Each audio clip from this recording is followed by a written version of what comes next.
Hey D, Yeah, Jason. what 80s Canadian television show did Alanis Morissette get her start in? I don't know.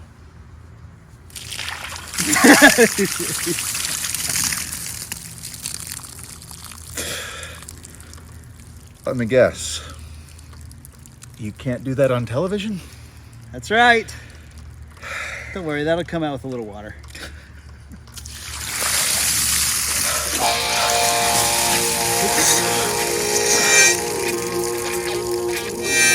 This is a great idea. Yeah. Love it.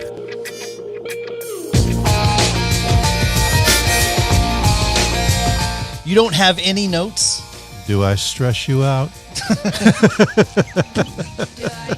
Your sweater's on backwards and inside out? Almost. I thought I'd do it to complete the joke, but that would have been weird. Have to change clothes in front of all of our guests. Welcome back, everybody, to the Surely You Can't Be Serious podcast. Wait, before you get into this, Okay, because okay. I don't want you to give away what we're talking about. Of course, if somebody clicked on it, they already know, I mean, but... you can see the background on the screen, right? All right, well, I got a trivia question for you regardless. Okay, all right. Is it Alanis Morissette? The answer is yes, it is. Okay. We pulled the window with the envelope up here. Ooh, is it perfect? You ought to know. Just hang on a second. All right. Give me the top, we'll say top 6 selling albums of the 1990s. The top 6. Okay. Nirvana, never mind. No, that's not. No, not on there. Pearl Jam 10. No. Use Your Illusion 1 and 2. No. Metallica Black Album. Yes, number 6. Oh, Hela. What? We've actually covered that one. We have. Well, we covered all of those that I that's just true. discussed. That's true. But, We have. But none of those. Soundgarden. No. No. No. Red Hot Chili Peppers. No. Okay. Mom Rock. What? Mom Rock. Mom Rock is the answer to the question? I mean, you know. Like, so you're telling me, well, I've just gotten number 6, so the top 5 albums are all Mom Rock? Yeah. Madonna? Madonna's number 10. Holy with the crap. Immaculate Collection. I think that was her greatest hits. Okay. Celine Dion.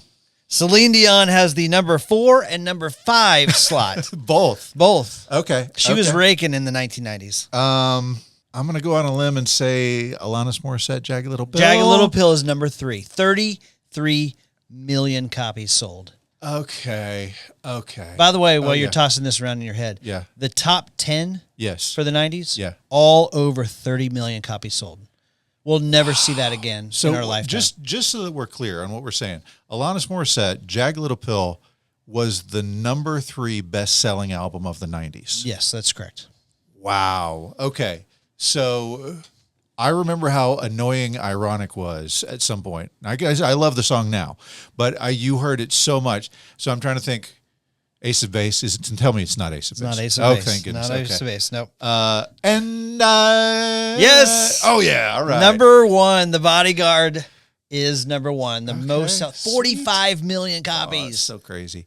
And so number 2, is it more Mom Rock? Is number 2 a Mom Rock? Definitely Mom Rock. Is it No Doubt or Jewel? It can't be either no. one of those. No. I don't know. Does your mom feel like a woman? Oh, Shania Twain. Shut up. Shania Twain, number 2. Wow. Mutt Lange. Shania Twain had the Number 2. not Garth Brooks. Garth Brooks out of the top 10. Wow. That is crazy. Yeah. That is crazy. Your top 10 rounded out by Michael Jackson Dangerous Yeah. and 2 Backstreet Boys albums. Well, I can tell you that of all of the top 5, there's only one that I'm super excited to talk about today, and that's Alanis Morissette, Jagged Little Pill. Guys, I haven't been this pumped to talk about an album in a long time. Don't get me wrong, I love all of her albums, but this one is near and dear to my heart. I saw her in concert. I think maybe early 97. Really? I think it was, yeah. Where was that? It was down in Dallas. Actually, It couldn't have been early because we were sitting outside on the lawn and it wasn't freezing. So She must was have been on her way up, huh? Yeah. It would have been 97 because I was in Tulsa by then. I was going to tell this story when we cover the song, but I'll just say it. Ironic, it was so overplayed at that point that I was just like, oh, please don't even play it. And she did at the concert. At the concert, really. Yeah, no, I knew that wasn't going to happen. But here's what happened. She said, the song starts and she said, "An old," and that's all she said. And the entire, 5, 6, 7,000 people that were there sang the entire rest of the song. She just held her microphone out and everybody else sang it. She did not sing another word. And I will tell you, hairs on my arms and the back of my neck were standing up for the entire song. And now, because of that moment, that experience, it's one of my favorites.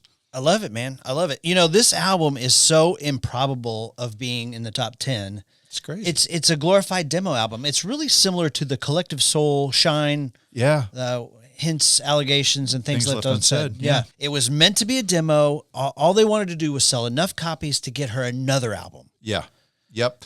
And so I really think we need to go ahead and dive in, just because these songs are all so good and there's so much to say about her and each one of the songs. But I will just tell you, as an intro to this song, they talked to all of the major record labels after they had this demo tape that you're talking about. And then they talked to all of the minor record labels, and everyone said, no, thank you. Now, she spent 20 sessions with Glen Ballard, who is her co-writer on this thing. Yeah. 20 sessions, 20 songs. Record company passes on all of them. She leaves and they give up, basically. She leaves. He thinks, I'm never going to see this girl again. Goes home, goes to Canada, spends Christmas, comes back. He's like, she's super skinny, super pale. She walks in and her sweater's on backwards and inside out. And everything changed at that moment. So that takes us into song number 1. Song number 1 is called All I Really Want.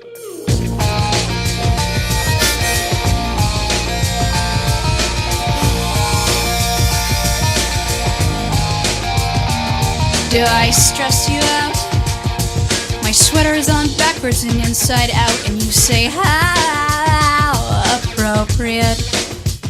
Banger right out of the gate, man. Oh, it's so freaking good. So tell the story that Jim Butler told you about this album. Jim Butler at the Children of the 80s podcast just texted me about 5 minutes ago and said, in college, when they're handing out free T-shirts for credit card signups, he said he was so dumb that he signed up for a credit card, got a free T-shirt, and used the money that he would have purchased on a shirt or something and went and bought Jagged Little Pill right off the shelf. So that's a great buy, in my opinion.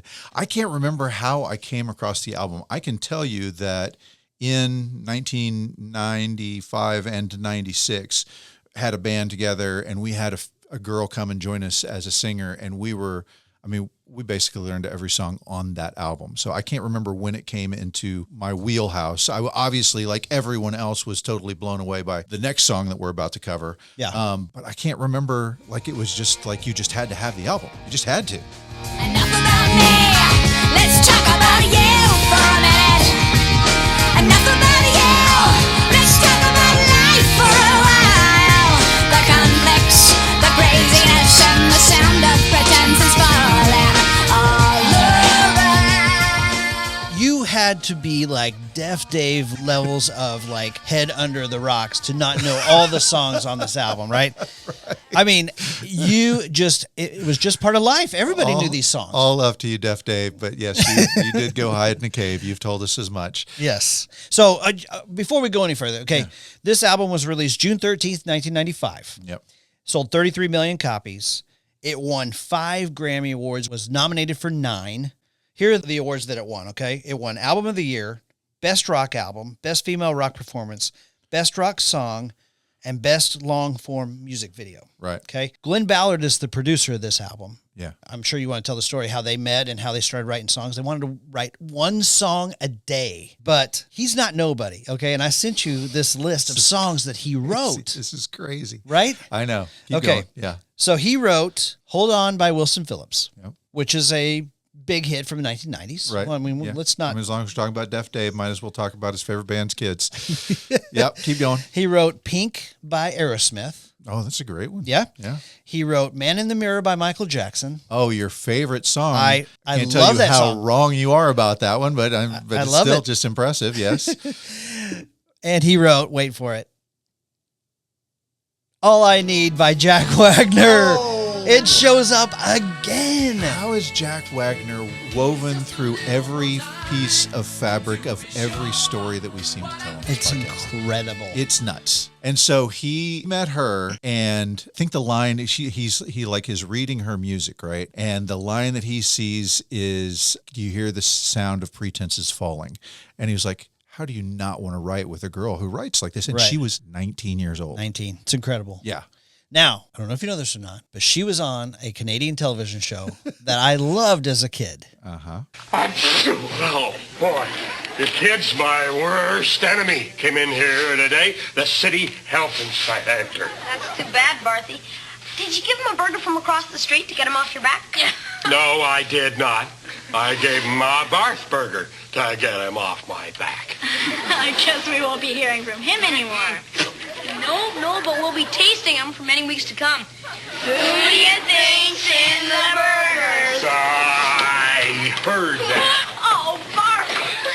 Did you watch this show? I watched it all the time. I don't think I was still watching it when she was on it. I watched when Moose and Lisa were on there. I don't remember her in particular, but that just, who knows? We talked about this the other day. So you can't do that on television. You can't do that on television, which if you grew up with Nickelodeon and you probably saw Double Dare and everything was all about the slime, right? 'Cause Slime. Nickelodeon made a ton of stuff about slime. It all came from you can't do that on television. That's true. You remember how you got slimed? You answered a question. I don't know. I don't know. You say, I don't know on you can't do that on television. You covered in slime. I did see a clip of her getting slimed. Yes. Yes? Yeah. Remember how you got water poured on your head? No. All you had to do was say water. Sploosh. So, All I Really Want, sixth and final single. It got to number 14 on the U.S. Billboard Modern Rock chart. I think there are 2 songs on this album that made it to the Billboard Hot 100. I love the story about how Maverick backed her. It's fantastic. They've shopped this album around. They're hopeful that somebody's going to take a bite. Everybody said no. So Maverick was a record label that was brand new and owned by Madonna. Well, they had a record guy, a 22-year-old kid who was like 18. She said they could have gone high school together. Like they were the same age. He was a little 18-year-old guy when he started there. Really? Yeah, he said he had a briefcase that he walked around with that said Wise Guy on it. He didn't even know what that meant, like Wise Guy Records, right? No, it's great. And yeah, go ahead. Keep going. Well, his name was Guy Osiri. Yeah. And we'll talk about that song here in just a minute. The one that they presented, in my opinion, is the worst song on this album. Okay, well, you're wrong, but okay. Okay. Yeah. But that song, which we'll talk about here in a couple of songs, Yeah. she played it for him. He said 20 seconds in, he's like, I'm in. That's it. Let's Yeah. sign this girl. And 33 million albums later. He sees the beauty that nobody else saw. And I listened to him describe this, and he's like, not only do you have these lyrics, but then she'll, like, what she does with her voice, and she'll grind in these parts that just, it turns, and I've listened to her talk about it. She's like, your voice is like, it's like the paint, and I like splashing the paint around, and you make the voice serve the words that you've created. And that's how she does it. And she really does a great job. She's got so much dexterity with her voice.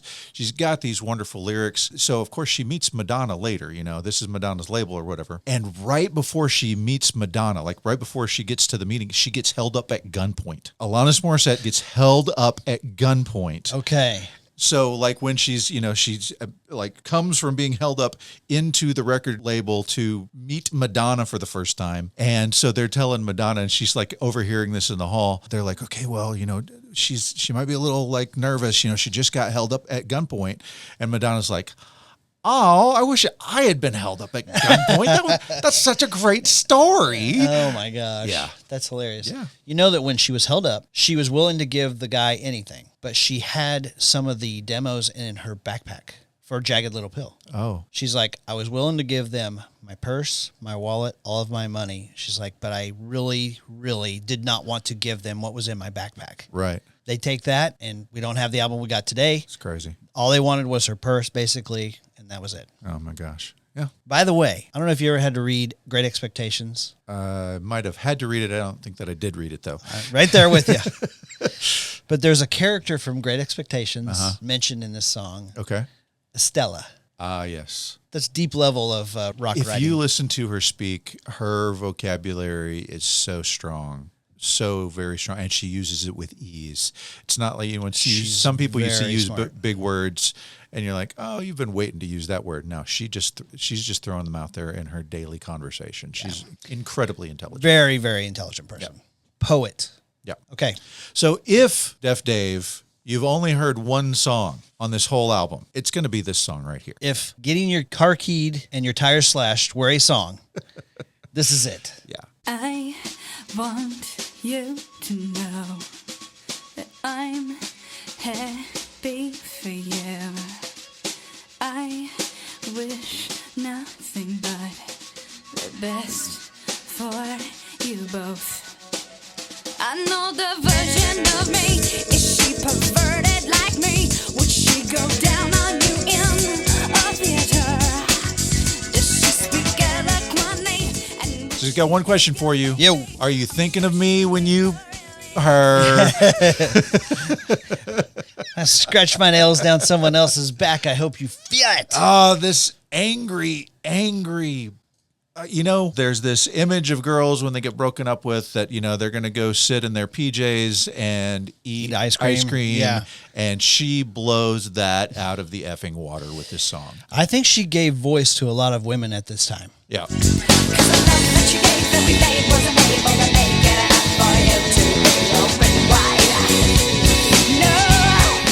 Now, what's interesting is we didn't know that this was about any particular guy, right? Right. And then we find out, I don't know, maybe less than 10 years ago, that the idea is that it's Uncle Joey, right? 100% it's Uncle Joey. It's Dave Coulier. Okay, so Dave Coulier says it's him. Yeah. She has not confirmed that. She and doesn't said- confirm anything. Right. But she's also said, and her friends have said she dated a whole lot of guys at this time. He was not the only guy that she dated. He just happened to be a famous guy that she dated. He thinks it's him. Right. I know. And maybe he gets a little more street cred if it is him or whatever. But and I've heard him say that, I called her up and was like, hey, are we okay? Yeah. Are you all right? I did my Popeye imitation and we were fine. Yeah. Bob Saget talks about Bob Saget says he was at dinner with Dave Coulier when she called and he was trying to dump her because hey, I'm at dinner. Hey, can I call you? She was bugging him in the middle of dinner. Well, I hate to bug you in the middle of dinner. So here's the story, okay? Yeah. So Dave Coulier was 32, 33. She's 17. That ain't okay. Right? He's playing at a celebrity hockey event and she's singing the national anthem. Okay. That's how they begin to hang out and right. date. Yeah. And more than date. In a theater. Have you seen that meme where it's like, do not sit behind these two if you go to a movie theater?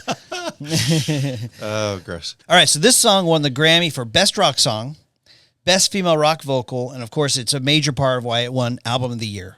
This was the reason I bought the album. When I heard this song, I was like, this song freaking rocks. She's a badass. She's cool. I got to have this. But this lost Song of the Year to a song that we've talked about. Okay. Any ideas? This is 95. 90, I think it was 96, the 96 Grammys, whatever. Okay. But it was a song from 95? Yep. And Okay. I think I said at the time that it mesmerized me, the song. The song mesmerized you. Yeah. And is this a guy song or is this another mom rock song? It's sung by a guy, but it's more for the women. Is it Seal? Yep. You got it. Good job, man. Kiss from a Rose. Kiss from a Rose. I Good just job. had to think. I did the Jason Colvin method of what was I doing at this time? And yeah. There you go. That's right. Okay. Go check out our What the Heck Happened Batman and Robin episode. Yeah. One good thing out of that, right? So Dave Coulier is driving in his car in L.A. one day. And he's like, hey, here's a song by Alanis. I know, I used to date this girl. And he's listened to it. And he's like, oh no.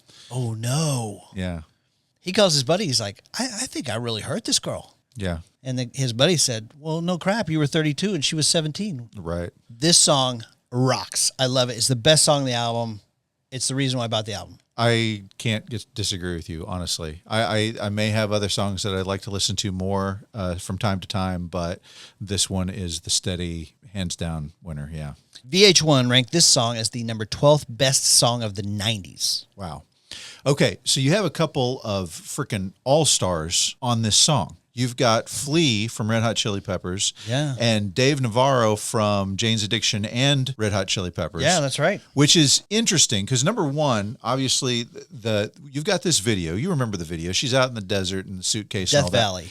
And then there's this part where she's playing with the band, and it's all very fuzzy. So I think that this was her touring band that she was playing with in this video. Right. I'm not 100% sure, but that's different than the guys who actually played on it. Okay. And so I'm just going to tell you real quick, the guys that she had in her band, number one, you had Jesse Tobias playing guitar and singing background vocals, and you had Nick Lachey, guy from London. And like the album is already huge at the point that they're auditioning people to be the band for them to go on tour to support the album, right? And so they're going through this audition process. Everybody gets sent the 3 songs you got to know. And Taylor Hawkins listens to You Ought to Know, and he's like, well, this is going to be huge. Yeah. Yeah. And so he said, this is the 4th member of the band, Chris Chaney, the bass player. He's like, I was already in the band at this point, right? Chris was a mistake. Like he comes back, like they call him back in. Alanis calls him back in, right?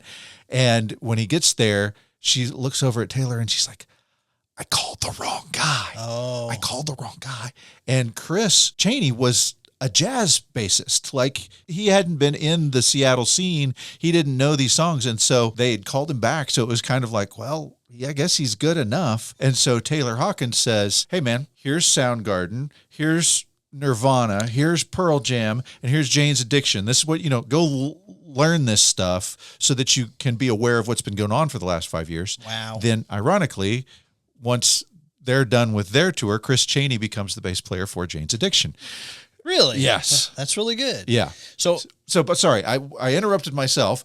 How did Dave Navarro and Flea become a part of this song for this young girl who's got... So here's the deal. Yeah. So Maverick had a relationship with a producer named Jimmy Boyle. Okay. Jimmy Boyle had worked with the Red Hot Chili Peppers. Ah. And so he's like, then you know what, this song, we need to rock this thing up. Uh-huh. And at the time, I heard her talk about the writing process. 1 song a day. She said the paper hadn't even dried on the ink. Like she's just writing stuff down. She's trying to make it into a song. Next day she gets up, she listens to it. She doesn't even remember it. Right. She gets in, she records the vocals. They send the vocal track with, some, Glen Ballard playing just the guitar or drums whatever, yeah. and just stuff. So they send it to Dave Navarro and Flea. They add the rock element to it. Okay. And they take the vocals. They're like, wow, the vocals were great. It's all this Yeah. emotion and anger and bitterness, frustration. And they added the rock, and that's how you get a massive hit. Till you died, but you're still alive, and I'm here to remind you of the mess you left when you went away. It's not fair to deny me of the cross I bear that you gave to me. You ought to know. I just want to drop one more thing. Yeah. This was one of the only 2 songs that charted on the Hot 100. It hit number 6 on the Hot 100. Whoa. Only 2 songs on this album hit the Hot 100? Yes. Only 2? Yes. That's crazy. Here's the thing. It's kind of a distinction because you have You Ought to Know and You Learn as a back to back. Right. That combination hits number 6 in 1996, early 96. Okay. And then there's one other one. Right. And I think everybody's going to know what that is. Yeah. Right. We'll get to it. Yeah. All right. Next song on the album, Song number 3. song's called Perfect. Sometimes it's never quite enough. If you're flawless, then you're in my life. So this is the song that they play for Guy Osiri, the young That's guy right. from Maverick Records that turns him on in the first 20 seconds, right? Yes. And then 30 seconds in, he's discovering even more stuff that he's like, this is going to be amazing. Yeah. And so here's the story with that meeting that Okay. they had with him. Okay. So they get a call. They've been trying to get all these record labels, whatever, and somebody's like, you need to go talk to this guy, right? And so they try to get a meeting with him. Nothing happens, and then all of a sudden they get a call, and they're like, hey, he's ready. Come meet with him. And Alanis is like, well, we're in the middle of writing songs right now, so no, we're good. And they're like, no, go meet him right now. And so they literally, she and Glenn walk into his office. She's wearing workout clothes. Yeah. She's like, she's not made up. Not that she ever really was that made up, but she's just as basic as you can get as you walk in. And he's like, oh, I thought this was a band, whatever. And so once they put the tape in and start this song playing, he realizes there's magic about to happen. So he's 20 seconds in. He hears this song. This is the one that they bring to him. And I told you, I think it's the worst song on the album. You're totally wrong. No. This is so great because this is like, I haven't had to struggle with this as much as a bunch of people have, but I have so many friends, and usually it is the females that suffer from this idea of you've got to be perfect all the time, right? You gotta hide what's imperfect. You gotta fix what you can. Never let them see those imperfections, and it's just this constant struggle of always having to be on all of the time. And this is just this wonderful, wonderful outpouring of your heart about this is hard. Like it's not fair that I have to be like this. I'm glad that you love it. Yeah. I think it's like an 8 out of 10 because I just love every other track on this album so much. Understand that. I think it's a masterpiece. This album is an incredible 90s masterpiece. Yeah. It front head over feet. Sorry. Right through it. Head into beginning to end. That's right. This album is fantastic. Yes. Yeah. By the way, this song, they were working on another song and they have struggling a little bit with it. Yeah. And so they stopped mid-work on that song, paused, out pops this song, 20 minutes. Incredible. And they've got one for the album. Yeah. So, all right. Another big hitter. Yeah. You ready? Yes, let's do it. Song number 4. The song's called Hand in My Pocket. I'm broke, but I'm happy. I'm poor, but I'm kind. I'm short, but I'm healthy. Yeah. I'm high. It's a banger. Oh my gosh. I love it. I mean, the brilliance of these lyrics of I'm both things, right? I'm drunk, but I'm sober. Right. I'm young, but I'm underpaid. I'm short, but I'm healthy. Right. Right. I mean, it's just like, it's not just that you are two things and you got to pick between two things. It's that you're just kind of are okay with being both. And what it all comes down to is that everything's gonna be fine, fine, fine. 'Cause I've got one hand in my pocket and the other one is giving a high five. And you've got one hand in your pocket and the other one's giving a peace sign. Smoking a cigarette. Flicking a cigarette. Flicking. That's right. Flicking a Actually, cigarette. here are the 5 things that her hand does. Okay. So one hand in her pocket, Yeah. giving a high five, Yeah. flicking a cigarette, Yeah. giving a peace sign, playing the piano, inhaling a taxi cab. That's it. Oh, my you gotta have the gosh. inflection in there. You right? do. That's Yep. the wonderful way that she uses her voice. Yes. And she does have a lot of in her voice, I really feel like that it's this and You Ought to Know are kind of the 1-2 punch that brought her worldwide fame in a matter of really a week. It's true. I mean- this was the second single. Yeah. Released October of 95. Yeah. And she's already... By the way, this was supposed to be the theme song for Dawson's Creek. She pulled it literally at the last second. She was like, nope, can't have it. Okay. And that's when they used I Don't Want to Wait by Paula Cole, which is very synonymous with that show. Yeah. In a 2017 movie, Lady Bird, the lead character says to her dad, did you know that Alanis Morissette wrote this song in 10 minutes? Mm-hmm. And Alanis actually came out and said, no, she's wrong. Took about 15. That's great. I love this song, man. I love it. It's a 90s iconic song. It's so great because, I've watched a lot of footage of her in concert right now since we've been doing this, of course, and having been at the concert, remembering what all of that was like. But that flicking a cigarette line, like the crowd just kind of roars at that point. Everybody is singing every word to every song, but on the flicking a cigarette, I don't know, something about the 90s and the kind of dangerousness of a girl talking about cigarettes. Everybody just kind of, the vibe goes up, I love it. All right, next song on the album. Let's do it. Another very well-known song. This song is called Right Through You.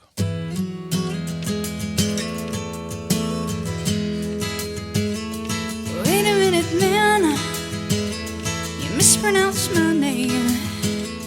Big memory for me is we covered this song, and I loved playing this song. When you hit that chorus and you start jamming out, oh my gosh, it's so good. And of course, the Wine Dine 69 me but didn't hear a damn word I said is one of the best lines in all of rock and roll music. I love it, man. I think this is the sequel to You Ought to Know. Oh, for sure. You Maybe got- even the prequel. See right through you. I know right through you. I feel right through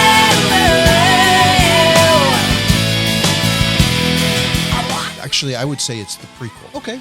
So you mentioned earlier that she had a recording contract in Canada, right? She's Yes. with MCA in Canada, and had a gold record, which in Canada that meant you sold 50,000. So not super impressive Right. for us on this side of the border, but Yeah. But hey, nothing, right? That's not nothing. She had been on You Can't Do That on Television. She had started singing and writing her own songs, and she was a pop star in Canada. Right. And I mean, she's pretty and loves to dance and has the right moves and can write the good songs. And I mean, I think you said it, Debbie Gibson of Canada, right? Yeah. So you sent me her 2 videos that I watched today. One of them was called Too Hot, and one of them was called Walk Away. Yeah. And it's very like Kathy Dennis is the name that came to my brain.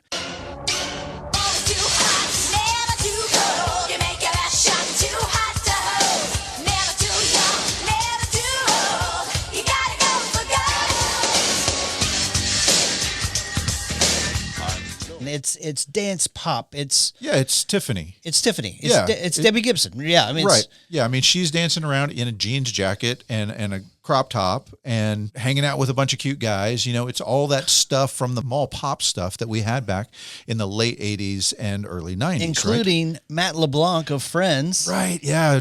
Yeah. How about that? Joey, he said, "How you doing?" to her. How you doing? And I mean, they've got this weird kind of kiss moment, right? I'm doing the math on this. She was born in 74. He was born in 67. He's 7 years older than she is. Okay. They've got a kissing moment in the video. She's 15 or 16 years old at the time this is going on. It's crazy. Yeah. And so this really, I mean, it's terrible, but this is kind of what happened to her. Her parents not really realizing, I mean, she loves her parents, both teachers, and they saw that she had passion. Her dad was really loved entertainment, and so was encouraging her in her desire to be a famous TV and singing star, but she kind of got sent out on her own. And they talked to the one guy who produced records there in Canada, and he became kind of her literal Uncle Joe. But he was a guy who was a taskmaster and not a decent dude, right? And she would meet all of these people as she's going through this process, being the little pop star in Canada that she is, making videos, meeting record producers, all of these things where, she said, when I was 12, it wasn't, they weren't really saying anything that bad. It was, you'd have a comment or something. 13, about the same. 14, the comments got a little heavier. But at 15, all of a sudden, it was like all bets are off. Like at 15, for some reason, that made it okay for every guy, every man of power that she ran into to ultimately put her in an uncomfortable situation. And so this song is really what all of those experiences were about. Yeah, I can see that. It's tragic. Yeah. It's tragic. I mean, we both have daughters. Young and daughters. And to imagine some man in power putting his moves on a 15-year-old. 15-year-old. That's gross, dude. By the way, just one small comment on this. When Dave Coulier, when he heard You Ought to Know, he ran to the record store, picked up the album, listened to the whole thing, and he's like analyzing it going, crap, am I all over this album? Right. Well, one of the things mentioned in this song in particular, she says, your shake is like a fish. Uh-huh. And he's like, that's me. He's like, 100% that's me. He said it was kind of an inside joke. He would shake her hand and he's like, dead fish me.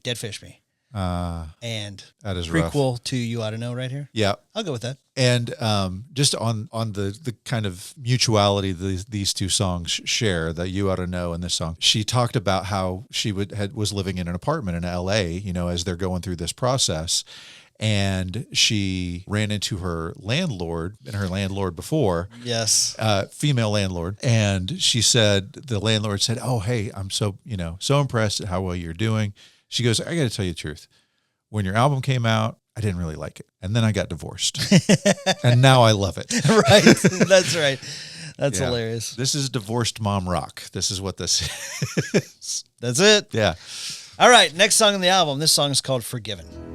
I never forgot it, confusing as it was. No fun with no guilt feelings. The sinners, the saviors, the love on a spree side. The thing about this album, I remember listening to this for the first time and hitting this song, and I'm like, holy cow, this isn't like anything I've ever heard. It's not only not like anything else on the album, it's not like any other song I've ever heard. She's got a different melody. I don't know what scale she's in, but this is an entirely different feel than anything you were hearing at the time. So this song, it just keeps getting better and better throughout the song. And she's hitting that. I mean, she's getting it vocally. Yeah. A lot of passion, a lot of Catholic guilt in this song. Yeah. She talked about how she thought, and it was taught in the church, that if she wasn't a virgin when she got married, she was a whore going to hell. It comes out in this song, and there's a lot of passion there. Yeah. A lot of anger. Yes. So I love it. I think this is a fantastic song. This is so emotional. And I think that was the other part. You know, you talked about how basically they were writing and recording so quickly that by the time she listened to it, she had forgotten she sang it. That's right. But that there's something about that immediacy that captured the passion that they had. And so I don't remember which one it was for sure, but I think it's Right Through You. Bear with me if I got this wrong, okay? But at least one of these songs that she has is just their demo version. You know, they went back and they modified a lot of songs, but she really loved the demo version because they captured that raw appeal, that moment in time where she was feeling what she had just written down. Sure. And the record company was like, well, we need to clean this up and make it a little more radio friendly and all this other stuff. And she goes, to appease them, because at first we were like, no, this is so perfect as it is. Don't mess this up. And they're like, yeah, but really. And they're like, oh, you know, she's a new artist. Okay. So they re-recorded the whole song, got a call back the next day from the record label. And they're like, okay, we listened to both of them. We're going to go ahead and go with the demo. I love it. Yeah. I love it. You know, I was worried when we started this. I thought, man, I'm going to have to turn in my man card after this because I'm just going to gush over this album. I'm so glad that you're with me on this thing, dude, man. I can't, I mean, not to, you know, we're going to reach the end of a 3-album comparison at the end of this, guys. Okay. So we've got this album. We've got Jewel, Pieces of You. We've got No Doubt, Tragic Kingdom. I owned every single one of these albums. And I'm sorry that, a little spoiler alert, if you don't want to hear this, cover your ears for about 3 seconds. But Jason literally said to me, this might be the best album of the 90s. And you might be right. Wow. I mean, I thought I was going to be on my own on that. No, it genuinely is one of the best albums of the 90s. I mean, and that's in a huge family of fantastic albums. I mean, you know how I feel about 10, how I feel about Nevermind, how I feel about Throwing Copper. I mean, there's Black Album, all of these just incredible albums. And this album is easily in the conversation for best of them all. There you go. Yeah. Next song on the album. Here we go. This is my favorite song on the album. What? I thought you said it was You Ought to Know. Well, this is in the conversation for one. I love them all, but Yeah. the poppiness of this one really appeals to me. I can see that. This song is called You Learn. To anyone, yeah. I recommend walking around naked in your living room. Yeah. Swallow it down, a jagged little pill. It feels so good. Okay, so when she was a kid and the pop star in Canada, she's got this record producer that they got hooked up with that was her Uncle Joe or whatever. And he calls her to say, hey, we need to redo some of these vocals. And when she gets there, he's like, we're not here to do the vocals. We have to talk about your weight. And she had been putting on a little weight. She's going through puberty, for goodness sake. So she had put on a little bit of weight, and he was like, we got to do some restrictions here. And so he would eat like half a pizza when they go out, you know, in the evening. He'd eat half a pizza, and she would get black coffee, maybe a smidge of cream to, you know, so to be able to digest it or whatever. The turd. And she said they would have Velveeta cheese slices in the refrigerator. and she would sneak down at 3 a.m. and eat a couple of slices, maybe one slice of Velveeta cheese. The next day, he would count the slices and say, did you eat one of these slices last night? Say all that to say, she went through, we talked about the Wine Dine 69 guys. Right. And Dave Coulier and all of that. She went through some really, really bad stuff. But as you pointed out, had she not gone through all of that, we probably wouldn't have this album. We would not have this album. And that's what this song is about. You live, you learn, you love, you learn, you cry, you learn, you lose, you learn, you bleed, you learn, you scream. I love it. This is about, I recommend getting your heart trampled on by anyone because you live and you learn. There you go. You take all of these horrible things and you grow from them. Yeah. Geez, this is a 19-year-old girl bringing the knowledge and wisdom. I'm just, incredible. By the way, if you've listened to this song ever in your entire life, you know that the title of the album comes from this song. Mm-hmm. Swallow It Down, What a Jagged Little Pill. It feels so good. Swimming in your stomach. Right. Yep. Did you watch the video? Which one is this one? She's like walking around. She keeps interacting with people. She shoots baskets and she gets in a boxing fight and she's walking around. I don't really remember it that well, I guess. I was like, I figured I probably would remember them all, but the thing that stands out is her hair. It's kind of like, it's like napping together. Yeah, I kind of remember that. Yeah. So it looks like she's doing back walkovers, like a gymnast move and shooting baskets. It's a fun video. It's a fun song. Yeah. And there is a breakdown in the middle of this song where she's just making noise with her voice. Yeah. And I'm blown away. I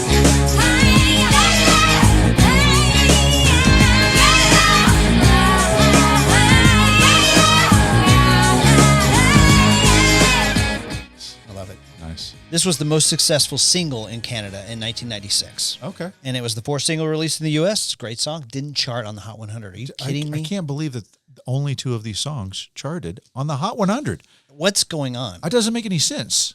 I read some stuff about the release of singles and stuff like that. You were talking to me about that, about how they didn't really release individual singles, and I was looking at it, I'm like, I can see the album, but I think maybe what it is that they didn't release the singles in the US. They were kind of pushing the album sales, which obviously worked. I mean, it's the Bush did the second same or thing. third. Collective Soul did the same thing. So obviously sold a ton of albums by doing this, but that probably is part of the reason that the singles, as they were, which I think, like I looked and they're like, this is the single cover for Europe and this is the single cover for Canada. I think they didn't release it in the US, and that's probably why they didn't chart as well as normally singles would. If you know the answer, hit us up on the phone lines. We are here to learn just like you. All right, I hate to leave this one too early, but the next song on the album is called Head Over Feet. I had no choice but to hear you. You stated your case time and again. Okay, after you watch You Ought to Know for the first time, you still probably don't know what she really looks like. Like the video's fuzzy, her hair's over her face the whole time. She's swinging her hair around. She's swinging it's all just very cloudy. After you watch this video, you have every detail of her face memorized. Really? You have, like, you can see pores and, like, the imperfections in her skin. It's 4 minutes of a close-up on her face. Yeah. I told you just now, I was like, I fell in love with her watching this video, right? Like she's beautiful, yeah. It's not that she's beautiful, it's just that she's real, like she's not just a starlet. She's not some hot girl who sings. She's real. Yeah. Yeah. I get it. Already won me over, in spite of me. And don't be alarmed if I fall, head over feet. And don't be surprised. This video was released September of 96. And yeah, all it is a shot of her face. Now, I told you that she's obviously lip syncing to make the music video. And then sometimes she just takes a break. Yeah. The lyrics or the song is still playing, but she's not lip syncing. She's like, I'm not doing it. Not doing it right now. Yeah. Yeah. So of course, also the lyrics of the song are very much a love song, right? This is about falling in love. It's actually like appreciating a boyfriend rather than wanting to slash his tires. Exactly. Yeah. So maybe she grew a little bit. Yeah. Well, she didn't have all bad relationships. So after MCA dropped her, by the way, did I go into that? I don't think I went into that. All right. So she's a pop star in Canada. She starts to do different music and she's starting to write things that are more personal to her. And the record label is like, why are you doing this? Go with the stuff, that you've been doing and stop trying to change. And she's like, sure, I should just stay the way I was at 15 for the rest of my life. That makes a lot of sense. And here's the Debbie Gibson album. Go make this. Yeah. And so when she was like, I want to write the songs that I want to write, they're like, okay, you go do that by yourself. And they cut her from MCA. Wow. That's how she goes out to LA. She's trying to find people to write with. And she said, I think she met with like 4 people who are all very nice, but they wanted to write their music and not her music. And Glen Ballard was totally different. He was the one that said, well, tell me about you. What's important to you that we can write music about? And that's what made her say, this is my guy. This is the one that I want to write these songs with. I love it. I heard her talk about her philosophy on writing. She said, first thing I do is I go live life and then I write about what I did. That's a very Ernest Hemingway of her. There you go. Yeah. All right. Are we done with this one? We can move on. It's another song that I love. There's not a bad song on this album. Nope, there is not. No. Next song is called Mary Jane. Well, it's full speed, baby, in the wrong direction. There's a few more bruises, if that's the way you insist on heading. It's beautiful. What's it about? I don't know. Not marijuana. I'm convinced it's not about marijuana. It's not. I agree with you. They call the little shoes Mary Janes, that the little girls wear. Okay. And I feel like this is just it's a conversation with her former self. I'd go with that. Yeah. Beaumont Tench, the guy who plays with Tom Petty. I'm probably saying his name wrong. I know he played keys on this song. Oh, yeah. Didn't charge her. She took him out to dinner. 33 million copies. That's great. All right. Next song, another absolute 90s iconic song. Iconic. It's a little bit iconic. It is. Don't you think? Don't you think? A little bit too iconic. And yes, I really do think. All right. This song is called Ironic.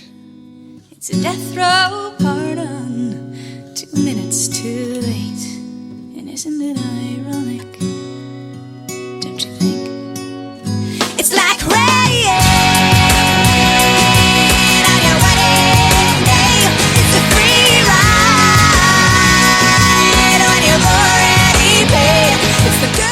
Okay, know what you're going to say? And yes, everybody knows that nothing that she mentions is actually ironic. Thank you for checking that. Please, all haters, guys. step aside. We're not fielding any of that crap. We get it. They are unfortunate, tragic, even in certain circumstances, not ironic, except that the Oxford Dictionary literally changed the definition of the word ironic. How about that? Because of this song. How about that? Which is fair. This song was everywhere. And people generally, how many times have you said, well, it's ironic? And then you probably didn't think about it. But if you had, you went, no, it's not ironic. It's tragic. It's terrible. It's awful. It's not ironic, but that's okay. It's really about the words, And when they asked her about this, she's like, I thought maybe 100 people would hear this song. So I wasn't really thinking about it that much. That's right. Right. And they told her, they were like, this album, if we sell 150,000 copies, maybe 175,000, we'll be doing great. All we want to do is get another album. And all that, and when she heard that, she was like, gosh, that's a lot of people. Wow. Try 30 million on for size. It's incredible. Yeah. It's incredible. Yeah. I will tell you this. She didn't really like this song as much, but she liked the chorus so much. She loves singing the chorus. Yeah. And she has a knack for writing catchy choruses. Well, and this is the one song that Glen Ballard has a lyrical writing credit on. Like he was a part of the lyrics writing for this one. Okay. He was her encourager and her mentor, and he wrote the music for a lot of this stuff. But this is the one that he actually contributed some lyrics to.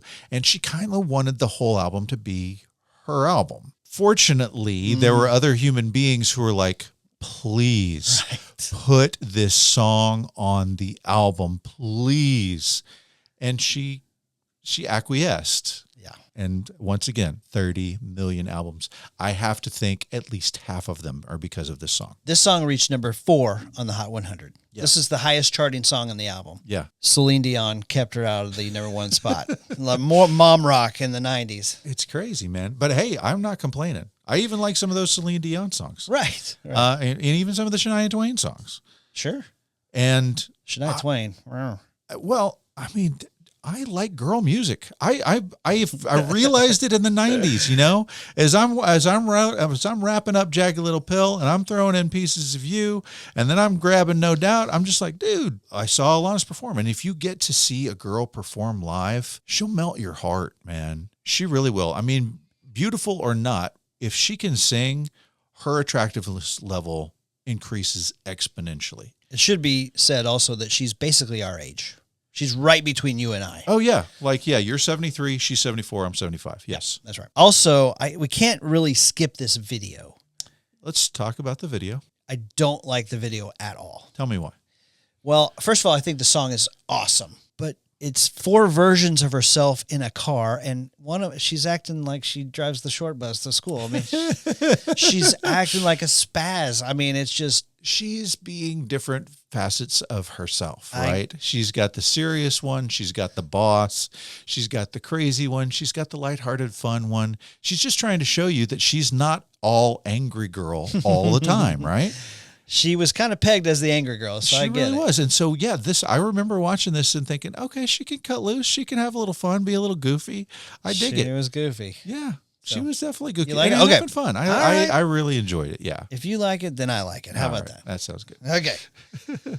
By the way, we should mention she was engaged to Ryan Reynolds. Okay. They didn't ever get married. Right. He ran off and married Scarlett Johansson. Ran off. Yeah. Okay. But, I mean... She's doing okay. Yeah, She's doing Ryan all right. Reynolds is a catch as far as I understand. He's kind of a stud. Yeah, So- but yeah, and they're both Canadian, so they got that going for them. Those Canadians, they're proud. Yeah. Shout out to our buddy Cameron Eckert. By the way, side note on this, like when they do this tour, right? And Taylor Hawkins, of course, gets hired on as the drummer. He then he says this is not only the best concert experience he had, the most debaucherous concert experience he's had. Which, I mean, you just think about that. He toured for decades with Foo Fighters. Foo Fighters, yeah, right, 100%. And yeah, and he says, yeah, no, it was the Alanis Morissette tour. And forgive me, put your hands over your children's ears. He was like, we were trying to bang every girl that we can. So this is horrible, right? You've got all of these sweet little teenage girls who are in love with Alanis Morissette, who are coming to see her concert. And they've got a deal arranged with the roadie, like at some back dressing room somewhere, to give them back passes. They think they're coming to meet Alanis, and they meet the band, and the band's trying to bang them. It's terrible. It's a little bit ironic, Oh, don't you think? yes. And they felt, and I don't know how bad he feels about it, but he was like, it's terrible. What we were She doing. got mad. Yeah, he was like, I felt disrespectful to her, and she was like, yeah, it was disrespectful to me, and she was really mad. But then she was like, what am I going to do? Find 5 more guys who are going to do the same thing but not play as good as these guys? And she laughed about it. You know, she's got a sense of humor, even about the incredibly inappropriate and tragic stuff that her band was doing. All right, next song on the album. This song is called Not the Doctor. I don't wanna be the filler if the void is solely yours. I don't wanna be your glass of single malt whiskey hidden in the bottom drawer. And I don't wanna be a bandage if the wound is not mine. Lend me some fresh air. So this is another one that wasn't like super well known worldwide, but that we covered in the band with that girl that I had singing with us, and I loved it. It's just another facet of the very variety of things that she was singing about, of like, I'm tired of being your crutch all the time, man. I mean, like, grow a pair. Like, stop coming to me with every single problem, right? I'm not the doctor. Right. By the way, this is like a low-key favorite for me on this album. I love it. I love it The too. chorus is great. It's catchy. Visiting hours and nights. I show up at 6:10, well, I already know that you'll find some way to sneak me in and mind the empty bottle with the holes along the bottom. You say it's too much to ask for, and I am not that doctor. Love it. It's fantastic. Last song on the album. Okay, now I told you, like, we saw each other last week. I came in, I'm like, well, I just listened to Jagged Little Pill head to toe for the first time in probably 25 years, Yeah. I would guess. Sure. And I knew every word to every song except Same. this one. This Oh, song, really? I hear this song and I'm like, I don't remember this song at all. I don't remember it. Wow. Okay. And so somehow this one got, I don't know, some other memory took its place. I don't know what it is, but it got flushed from the memory banks. So play it for me again. This song is called Wake Up. You like snow, but only if it's warm. You like rain, but only if it's dry. There's no sentimental value to the rose. Okay, so I have to think that this is You're Perfect, Okay. right? Like, this is my song that I was just like, eh. Okay. Which, again, not to say it's a bad song. Right. It's a fantastic song. Right. Compared to many other songs, way better. But when you're surrounded by all of these home runs, Yeah. it's a double, right? Which is not bad. A double's good. That's right. A double is good. I'm with it's you. It's not a That- base hit. It's a double. That's the way I feel about Perfect. right. But it's just not. It's not as good as the rest of the album. See, I love this song. I Yeah. love it. It's a perfect closer. It kind of winds the album down. Yeah. It's still peppy, but it starts to kind of fade out. Yeah. And she doesn't say the words "wake up" until the last two words of the song. Right. Very end of it, she says "wake up." So I got a question for you. All right. Yeah. So can you name me one song that's an Alanis song that's not on this album that you love? Yes, Tell me. I love "Thank You." Thank you, India. Thank you, Providence. Thank you, disillusionment. Thank you, nothingness. Thank you, clarity. Thank you, silence. Yeah. I love "Uninvited," and I love "Hands Clean." Very good. So thank you is how she usually ends the show, Okay. right? Saying thank you to the audience basically is the way that she's doing it, which is a great way to go. And if you had asked me that question, I absolutely would have said uninvited.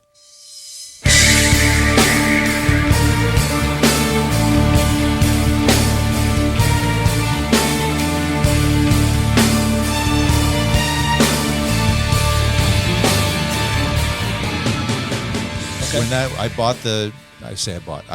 I BMI'd the City of Angels soundtrack. Yeah. And that song, I mean, I was just blown away at how good Uninvited was.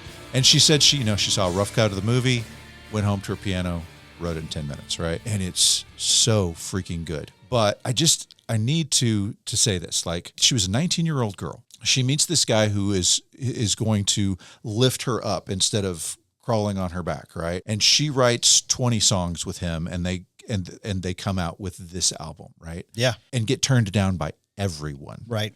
And then once they do have an audience, she's showing up in workout clothes with this one other guy, right? Who, albeit he has written some big hits in the past, right? You All I described need, those, let's right? go. And so she goes from that. They take You Ought to Know to K-Rock. And they're like, hey, we've got this new girl. We would like you to listen to her CD. And I remember to listen to the DJ talk about this. She's like, every time we listen to a song for the first time, we put it on 10. Like, we're cranking it, baby. Yeah. She said, we listened to this song and our eyes were bugging out. I mean, which, yes. I mean, are you thinking of me when you F her? Would she go down on you in a movie theater? It's not about those things, but those will make your eyes pop. But it's just the fact that she's this girl who's this angry, jaded lover song. They are like, you don't need to sell us on this at all. They immediately take the CD from the listening room to the DJ and say, play this now. Wow. Whatever you were about to play, put it aside, play this now. They play it, and the phone lines start lighting up. That's so cool, man. So she's literally gone from nothing. Like Glenn didn't get paid. He hung out with her for nothing. She is a girl in an apartment, and now they're playing her on K-Rock, and now she's on MTV, and now she has a band that she has to put together to do a tour. And within a year, she's selling millions of records. She's touring the world. She's like these guys who they just thought, okay, we're going to be a supporting band for this new girl. Like their first show that they did together was just a little like show at the Maverick record label, right? Right. They had to practice together for a while to get the songs down.